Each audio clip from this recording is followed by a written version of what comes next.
Congressional Republicans are pushing to strip the Federal Reserve of its authority to address unemployment. Obviously, this is coming at a critical time. The lawmakers want the central bank to stop worrying about the jobless crisis and focus just on ensuring stable prices. Congressman Ron Paul joins me now. It's good to see you. Thanks very much. Why? Why is this an idea that is out there now? Well, mainly because central economic planning doesn't work.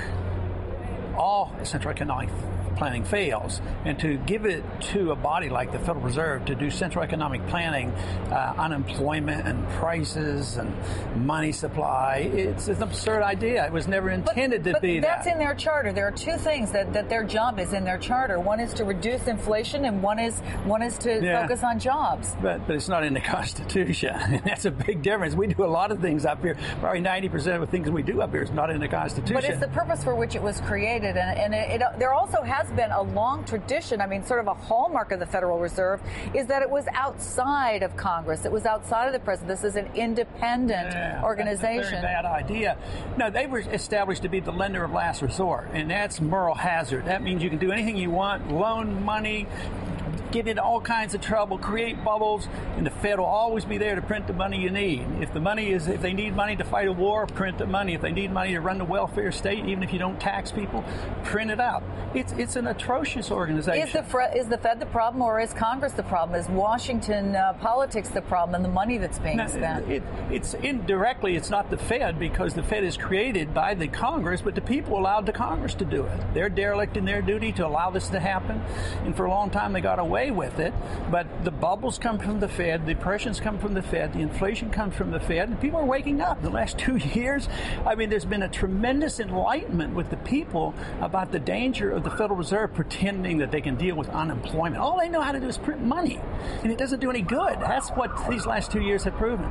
The Deficit Reduction Commission, which came out with a plan that a lot of people have bristled about, both sides, depending on what their particular interests are.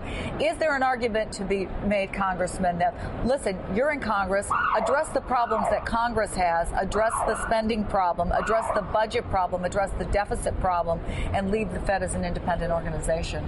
Well, you can't do it because the Fed is the mischief maker, and the Congress is derelict because the Fed is always there to bail them out.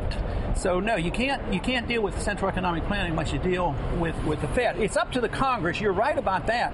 The Congress should cut the spending and not do the things they're not authorized to do. And it would be get out of all the illegal wars and get out of the welfare business, and you'd have all the employment you want. Just think of these $1 trillion we spend a year overseas. Just think if it was in the economy, and get rid of the income tax. Now that's good economic planning as far as I'm concerned. Is there anything realistic about this proposal, Congressman? And I say that because when you hear about people on both sides, and they were campaigning over the last many months, and they said, we've got to get spending under control. We have to get the deficit under control. And then the Deficit Reduction Commission comes out, and of course they want to still have money for certain projects that they want. Is it realistic to even bring this up? It's not if they think it's a budgetary problem. It's a philosophy of government problem. If the people endorse the principles that we run an empire, and we're going to run a welfare state, and we're going to have a central bank inflating the currency to plan the economy, no, it's not going to work. It's not a budgetary problem. The budget is a symptom of this disease. The people have to ask, what should the role of government be?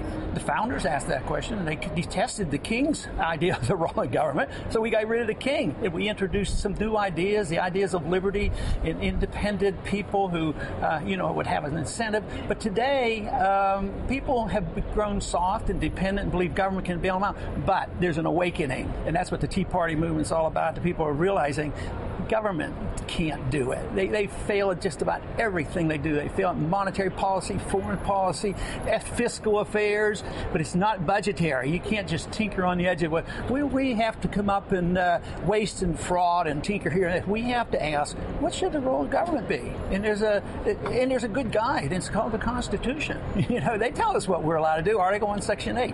Everything in there that we're allowed to do. All right. Well, Congressman, thanks for coming over. Very controversial proposal there for the Congress to get involved with the Fed. Thank you so much for coming in.